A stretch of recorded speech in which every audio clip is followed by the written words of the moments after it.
Assalamualaikum warahmatullahi wabarakatuh. Untuk kali ini kita akan membahas tentang cybercrime atau kejahatan di dunia maya. Nah, sebelum membahas tentang kejahatan, di sini ada dua kegiatan kejahatan komputer menurut Mendel.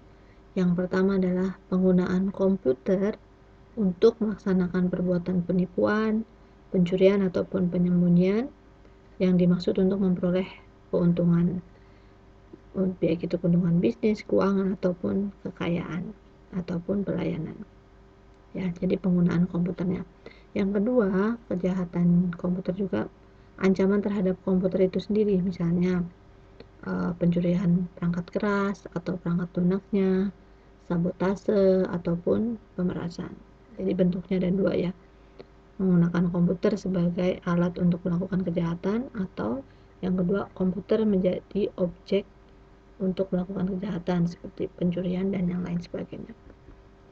Nah, ciri-ciri dari cybercrime itu kurang lebih ada 5. Yang pertama adalah dilakukan pasti yang namanya kejahatan berarti secara ilegal, tidak ada hak, tidak etis, kemudian dilakukan dalam ruang atau wilayah maya sehingga tidak dapat dipastikan yurisdiksinya, negara mana yang berlaku ya. Seringkali kejahatannya dilakukan oleh orang yang berada di negara lain. Yang kedua, perbuatan tersebut dilakukan dengan menggunakan peralatan apapun yang terhubung dengan internet. Nah, tadi dunia maya ya. Kemudian yang ketiga, perbuatan tersebut mengakibatkan kerugian material ataupun imaterial yang cenderung lebih besar dibandingkan dengan kejahatan konvensional ya. Biasanya kejahatan di dunia maya dampaknya justru lebih besar daripada kejahatan di dunia nyata. Kemudian 4, pelakunya adalah orang yang menguasai penggunaan internet serta aplikasinya.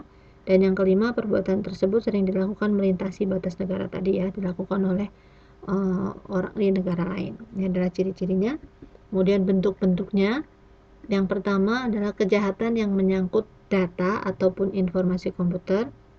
Yang kedua, menyangkut program atau software komputer itu sendiri.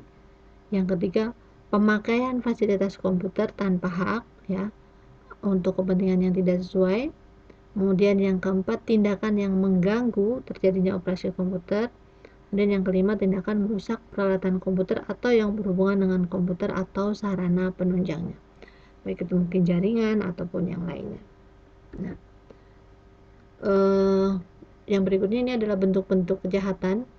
Ada kurang lebih 7 yang akan kita bahas. Ini Ibu salah, bukan doa kelompok kejahatan ya, tapi 7 bentuk kejahatan. Yang pertama adalah unauthorized access to computer system and service. Ya, ini adalah memasuki atau menyusup ke sistem jaringan komputer secara tidak sah, tanpa izin atau tanpa sepengetahuan dari pemilik sistem jaringan komputer. Pelakunya biasanya disebut dengan hacker. Tujuannya untuk melakukan sabotase, mencuri informasi gitu. Ada juga yang hanya untuk mengetes keahlian, iseng ya. Nah, kejahatan ini semakin marak dengan berkembangnya teknologi internet ataupun intranet. Yang kedua, illegal content. Ini adalah kejahatan dengan memasukkan data atau informasi ke internet tentang sesuatu hal yang tidak benar, hoax ya. Kemudian tidak etis dan bisa dianggap melanggar hukum atau mengganggu ketertiban umum. Ya, berita bohong atau hate speech dan lain-lain. Yang ketiga, data forgery. Data forgery ini ada kejahatan dengan memasukkan data pada dokumen-dokumen penting yang tersimpan sebagai scriptless dokumen melalui internet.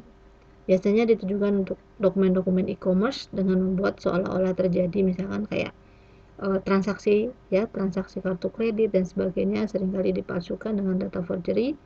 Kemudian di situ data pribadi dan nomor kartunya bisa disalahgunakan oleh orang lain.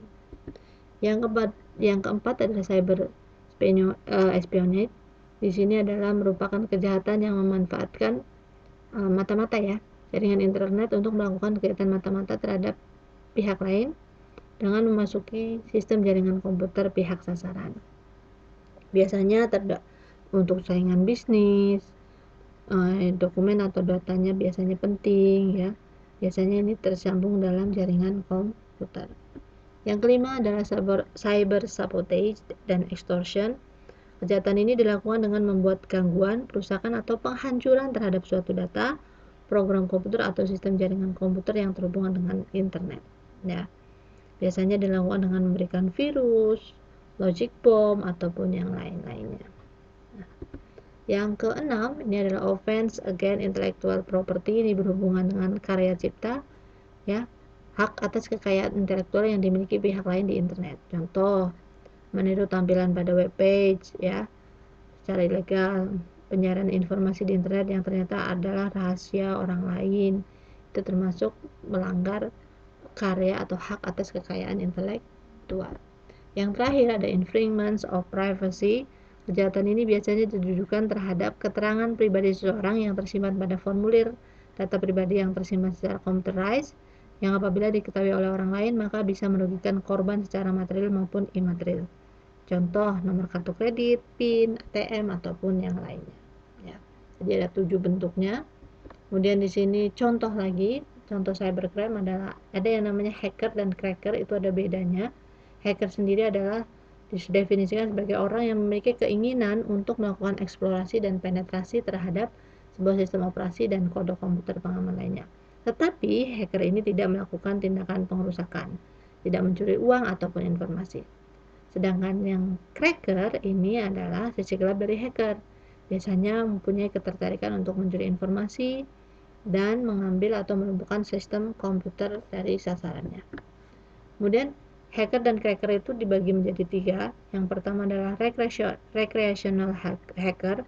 Kejahatan yang dilakukan oleh netter tingkat pemula untuk sekedar mencoba kekurang handalan sistem. Biasanya orang kalau habis bikin web, dia minta untuk teman-temannya coba di hack webnya bisa atau enggak. Itu bukan untuk sok-sokan tapi untuk mengetahui kelemahan dari webnya di sebelah mana. Kemudian yang kedua adalah cracker, criminal minded hacker. Ini memiliki motivasi untuk mendapatkan keuntungan finansial. Ada political hacker, biasanya aktivis politis, melakukan pengerusakan terhadap ratusan situs web untuk mengkampanyekan programnya, ya, atau menempelkan pesan untuk mendiskreditkan lawannya. Ini banyak terjadi misalnya ketika pemilihan umum ataupun yang lainnya. Ada juga selain hacker dan cracker ada denial of service attack. Ini adalah usaha untuk membuat suatu sumber daya komputer yang ada tidak bisa digunakan oleh para pemakainya, ya. Ini merupakan kejahatan komputer yang melanggar kebijakan penggunaan internet yang diindikasikan oleh Internet Architecture Pro, ya. Jadi untuk mencegah orang lain bisa masuk ke atau menggunakan sumber daya dari komputer yang ada. Ada 2 format umum dari denial of service attack. Ini adalah memaksa komputer-komputer korban untuk mereset atau korban tidak bisa lagi menggunakan perangkat komputer seperti yang diharapkan. Yang kedua, menghalangi media komunikasi antara para pemakai dan korban sehingga mereka tidak bisa lagi berkomunikasi. Denial of service attack ini ditandai oleh suatu usaha eksplisit untuk penyerang untuk mencegah para pemakai memberi bantuan dari penggunaan jasa tersebut. Misalkan membajiri suatu jaringan dengan demikian lalu lintas jaringannya tidak ada jaringan yang ada macet jadi susah untuk diakses, misalkan mengganggu koneksi antara 2 mesin, berusaha untuk mencegah individu tertentu dari mengakses suatu servis, dan berusaha untuk mengganggu servis kepada suatu orang atau sistem secara spesifik. Ini adalah bentuk dari denial of service attack. Kemudian ada pelanggaran piracy. Piracy ini adalah pembajakan, ya, untuk memelihara urusan pribadi dan hidup mereka keluar dari pandangan publik atau mengendalikan alir informasi tentang diri mereka. Contohnya pembajakan software aplikasi, film, lagu, itu banyak terjadi. Kemudian ada fraud. Ini adalah kejahatan manipulasi informasi dengan tujuan mengeruk keuntungan yang sebesar-besarnya, memanipulasi informasi keuangan. Contohnya adalah situs lelang fiktif. Kemudian di situ ada penggunaan kartu kredit yang gampang sekali untuk dicuri datanya. Kemudian ada gambling atau perjudian. Ini juga tidak hanya dilakukan secara konvensional, banyak sekali situs-situs judi online. Ini juga termasuk kejahatan, ya. Dan jenis-jenis online gambling di sini ada online casino, ada online poker, ada mobile gambling. Ini termasuk jenis-jenis yang dilarang, ya. Kemudian ada cybercrime, pornografi, dan pedofil. Ini merupakan jenis kejahatan dengan menyajikan bentuk Ya, tadi kita sudah sampai di cybercrime, pornografi dan pedofil. Ini pornografi biasanya adalah menyajikan bentuk tubuh tanpa busana, erotis ataupun kegiatan seksual lainnya dengan tujuan merusak moral secara sengaja ya. Kemudian dunia cyber selain mendatangkan kemudahan juga mengatasi kendala ruang dan waktu, juga telah menghadirkan dunia foto pornografi melalui newsgroup, chat room dan sebagainya. Ya, ini termasuk kejahatan di dalam dunia maya. Kemudian ada data forgery. Kejahatan ini dilakukan dengan tujuan memasukkan data pada dokumen-dokumen penting yang ada di internet. Ya, biasanya dimiliki oleh institusi lembaga yang memiliki situs berbasis web database. Ya. Kemudian ada juga istilah-istilah dalam cybercrime. Nanti kalian akan tahu ada namanya probing. Ini adalah aktivitas yang dilakukan untuk melihat servis-servis apa saja yang tersedia di server target. Ada phishing, ini adalah penipuan. Ya. Biasanya email ini mengajak untuk melakukan berbagai hal. Ada cyber espionage, ini adalah kejahatan yang memanfaatkan internet melakukan mata-mata terhadap pihak lain. Dan ada offense against intellectual property, tadi sudah kita bahas, yaitu yang melanggar hak cipta. Nah, kurang lebih itu pembahasan di dalam cybercrime. Yang perlu diketahui bahwa sekarang sudah ada polisi cyber ya, polisi cyber yang akan masih belum jelas sebenarnya tujuannya untuk apa saja target-target yang misalkan masuk dalam tindakan pidana dan yang lain sebagainya. Kemudian juga ada undang-undang UITE, itu juga masih banyak sekali pasal-pasal yang menjadi perdebatan karena tidak sesuai untuk pengaturan di dunia maya, tapi malah lebih banyak menguntungkan sebelah pihak. Nah, mungkin itu saja. Sini kalau kita lihat wajah kasus Indonesia, ada money laundering, pencucian uang ya, banyak sekali ini dilakukan dengan menggunakan teknologi seperti wire transfer, ATM ataupun yang lainnya. Ada di sini juga krisis di Timur Timur, ada peperangan antara hacker Indonesia dan Australia ya. Ini sering sekali hacker Indonesia itu lumayan terkenal kuat ya di negara lain. Kemudian juga ada juga Dhani Firmansyah, ini adalah konsultan teknologi informasi, membobol situs milik KPU, mengubah nama-nama partai menjadi Partai Kolor Hijau, Partai Mbah Jambon dan sebagainya, sebagai ini bentuk untuk protes ya. Ini tahun 2004. Ada banyak sekali sebenarnya belakangan ini kasus-kasus dunia maya, tapi karena undang-undangnya belum stabil, belum baik, jadi masih banyak kasus yang timbang sebelah. Ada yang diproses dan ada juga yang tidak diproses. Nah, mungkin itu kurang lebih pembahasan tentang cybercrime. Aku cukupkan. Assalamualaikum warahmatullahi wabarakatuh.